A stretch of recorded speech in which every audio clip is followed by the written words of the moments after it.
नमस्कार दोस्तों, आप सभी का एम्स फाइंडर में बहुत बहुत स्वागत है। और आज हम बात करने वाले हैं वर्ल्ड मैप के बेसिक के बारे में और इनको हम इन डिटेल स्टडी करेंगे। तो आज के वीडियो में हम बेसिकली जानेंगे कि कॉन्टिनेंट क्या होते हैं और ओशन और ऐसी ही कई अन्य चीज़ों के बारे में इन डिटेल स्टडी करेंगे। तो चलिए हम वीडियो को शुरू करते हैं। तो ये रहा वर्ल्ड मैप। अब यहाँ पर आपको कुछ लैंड मास एरिया दिख रहा होगा। For example north America, south America, Africa, Europe, Asia, Australia और एंटार्क्टिका। तो यही लैंड मास वाला एरिया कॉन्टिनेंट है।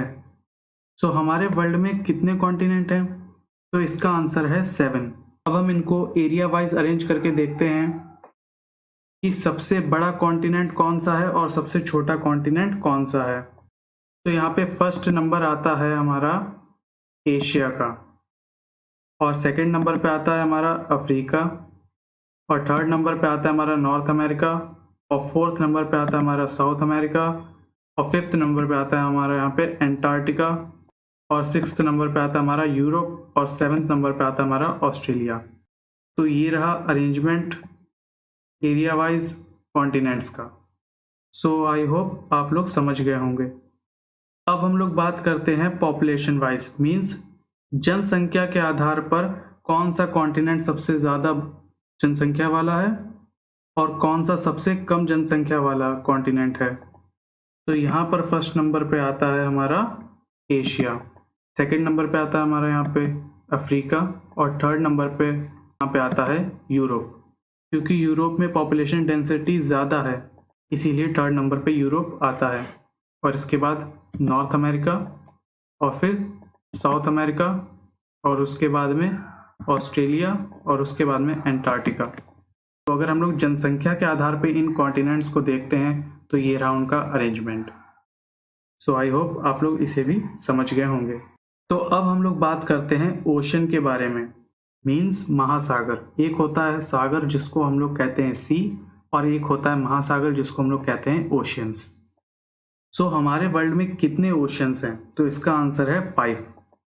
इन्हें भी हम लोग काउंट कर लेते हैं, जैसे कि Pacific ocean, Atlantic ocean, Arctic ocean, और फिर इंडियन ओशन और सदर्न ओशन।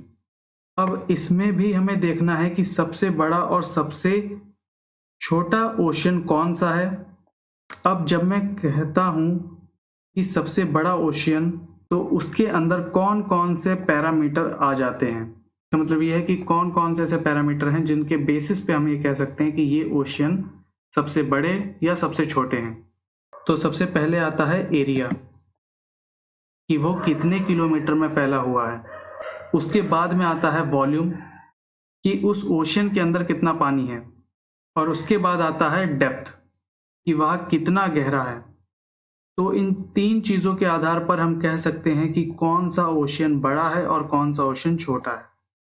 तो फर्स्ट नंबर पर आता है पैसिफिक ओशन, सेकंड नंबर पे आता है अटलांटिक ओशन, और थर्ड नंबर पे आता है हमारा इंडियन ओशन, और फोर्थ नंबर पे आता है सदर्न ओशन, और फिफ्थ नंबर पे आता है हमारा आर्कटिक ओशन। तो इन 3 पैरामीटर्स पे हम ये कह सकते हैं कि कौन सा ओशन बड़ा है और कौन सा ओशन छोटा है। एक और पैरामीटर है जिसका नाम है कोस्टल लाइन। अब इस पैरामीटर को मैंने उन पैरामीटर में इसलिए नहीं रखा है क्योंकि यहाँ पे सीक्वेंस मींस जो अरेंजमेंट है ओशंस का वो थोड़ा डिफरेंट होता है। अब आखिर कोस्टल लाइन है क्या? तो इसका मतलब है जो ओशन है वो कितने कोस्ट को टच कर रहा है। If we measure in kilometre, अगर हम उसे किलोमीटर्स में नापते हैं तो वो कितने कोस्ट को टच कर रहा है।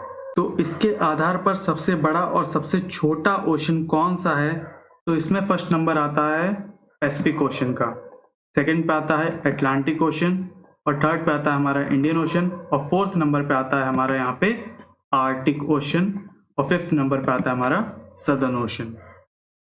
तो बाकी सब सेम है, बस नंबर 4 पर आर्कटिक ओशन आता है और नंबर 5 पे सदर्न ओशन आता है। बाकी का सीक्वेंस बिल्कुल पहले जैसा ही है। और ऐसा इसलिए क्योंकि सदर्न में देख सकते हैं आप लोग ज़्यादा कोस्ट को यहाँ पे सदर्न ओशन नहीं टच कर रहा है, और यहाँ आर्कटिक में देखिए कई सारी यूरोपियन कंट्रीज़, और फिर इधर देखिए ये सब आर्कटिक ओशन ही है। तो अब यहाँ पर आपको कुछ लाइंस दिख रही होंगी, इन्हीं लाइंस को कहते हैं लैटिट्यूड एंड लॉन्गिट्यूड। पर अब हम इनको पहचानेंगे कैसे कि कौन सी लाइन लैटिट्यूड है और कौन सी लॉन्गिट्यूड। तो जो हॉरिजॉन्टल लाइन है उनको लैटिट्यूड कहते हैं और जो वर्टिकल लाइन है उनको लॉन्गिट्यूड कहते हैं। मीन्स जो हॉरिजॉन्टल लाइन है जैसे कि इस तरीके से ये लैटिट्यूड ने कहा जाता है और जो वर्टिकल लाइन है इस तरीके से इनको लॉन्गिट्यूड कहा जाता है। अच्छा, एक चीज़ याद रखिएगा, ये लाइंस रियल में नहीं है, ठीक है, ये इमेजिनरी लाइन है, इस चीज़ को ध्यान रखिएगा। तो अब हम बात करते हैं कुछ इम्पॉर्टेंट लाइन के बारे में। यहाँ जो सेंटर में लाइन है इसको हम कहते हैं इक्वेटर। ये 0 डिग्री रेफरेंस पे है। तो बेसिकली इक्वेटर है क्या? देखिए, इक्वेटर एक ऐसी इमेजिनरी लाइन है जो अर्थ को डिवाइड करती है 2 पार्ट्स में। अब आपको 4 इंपॉर्टेंट लैटिट्यूड के बारे में पता होना चाहिए। तो सबसे पहले आता है 23.5 डिग्री नॉर्थ पर, जिसका नाम है ट्रॉपिक ऑफ कैंसर। ठीक ऐसे ही 23.5 डिग्री साउथ में भी लाइन है जिसको कहते हैं ट्रॉपिक ऑफ कैप्रिकॉर्न। एक और लाइन है नॉर्थ में जो आपको पता होनी चाहिए 66.5 डिग्री नॉर्थ में, जिसको कहते हैं आर्कटिक सर्किल। ठीक ऐसी ही लाइन साउथ में भी है 66.5 डिग्री साउथ में, जिसको कहते हैं एंटार्क्टिक सर्किल।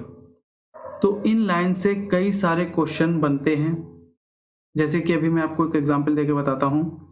ऐसा कौन सा कॉन्टिनेंट है जिसमें से Tropic of Capricorn, Tropic of Cancer और इक्वेटर, ये तीनों लाइन पास होती हैं? ऐसा कौन सा कॉन्टिनेंट? तो इसका आंसर है अफ्रीका। तो अफ्रीका में से Tropic of Cancer, Tropic of Capricorn, equator, ये तीनों लाइंस पास होती हैं। और ना जाने ऐसे कई सारे क्वेश्चंस और भी बनते हैं। फॉर एग्जांपल कि ट्रॉपिक ऑफ कैंसर कितनी कंट्रीज को पास होते हुए निकलता है, या फिर इक्वेटर कितनी कंट्रीज को पास होते हुए निकलता है, और या फिर ट्रॉपिक ऑफ कैप्रिकॉर्न। तो ये लाइंस बहुत ही ज़्यादा इंपॉर्टेंट हैं।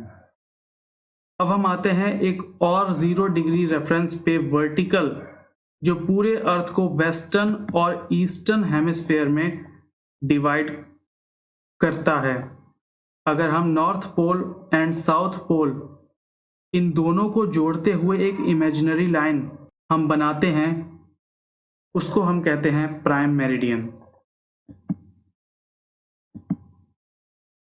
तो प्राइम मेरिडियन बेसिकली अर्थ को वर्टिकली 2 हिस्सों में डिवाइड करता है। पहला हो गया वेस्टर्न हेमिस्फेयर और दूसरा हो गया हमारा ईस्टर्न हेमिस्फेयर। फिर अभी कुछ देर पहले मैंने आपको बताया था कि जो इक्वेटर है वो अर्थ को डिवाइड करता है 2 पार्ट्स में। तो उनमें पहला पार्ट है नॉर्दर्न हेमिस्फेयर और दूसरा पार्ट है हमारा यहाँ पे सदर्न हेमिस्फेयर।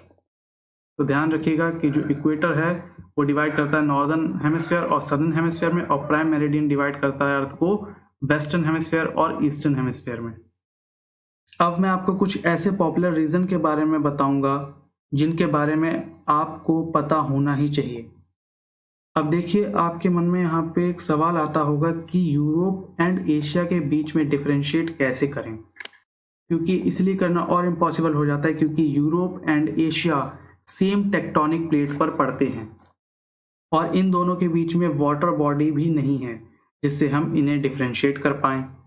लेकिन इन दोनों को डिफरेंशिएट हम कर पाते हैं सिर्फ और सिर्फ यूराल माउंटेन्स की वजह से। यूराल माउंटेन जो कि एशिया और यूरोप को अलग करते हैं। देखिए, आप लोगों ने वर्ड बहुत सुना होगा यूरेशिया। देखिए, जो यूरेशिया है ये यूरोप और एशिया से मिलकर ये वर्ड बना है। क्या ये कोई कॉन्टिनेंट है? जी नहीं, ये कोई भी कॉन्टिनेंट नहीं है। ये सिर्फ और सिर्फ एक टर्मिनोलॉजी है समझने के लिए, ठीक है। फिर नेक्स्ट हम लोग बात करते हैं ओशेनिया के ऊपर। अब आखिर ये ओशेनिया क्या है? ऑस्ट्रेलिया के पास आप देखेंगे ग्रुप ऑफ आइलैंड को एंड ज्योग्राफिकल रीजन्स को, और यह जो ओशेनिया है 4 चीज़ों से मिलकर बनता है। तो पहला है यहाँ पे ऑस्ट्रेलेशिया, दूसरा है यहाँ पे मेलानेशिया और तीसरा है यहाँ पे माइक्रोनेशिया और चौथा है यहाँ पे पॉलिनेशिया। तो ओशेनिया कुछ और नहीं है, ओशेनिया ऑस्ट्रेलिया के पास वाले रीजन को कहा जाता है, ठीक है। जो ग्रुप ऑफ आइलैंड्स हैं और जो ज्योग्राफिकल रीजन्स हैं उनको कहा जाता है ओशेनिया, और ओशेनिया 4 चीज़ों से मिलकर बना हुआ है। तो इसी के साथ यहाँ पे वर्ल्ड मैप कंप्लीट हो चुका है। अगर आप लोगों को ये वीडियो अच्छा लगा है तो इस वीडियो को लाइक शेयर करना मत भूलिए। साथ ही साथ अगर आप लोग नए हैं चैनल पे तो चैनल को सब्सक्राइब करना भी मत भूलिएगा। Thank you for watching. इसी के साथ जय हिंद, जय भारत।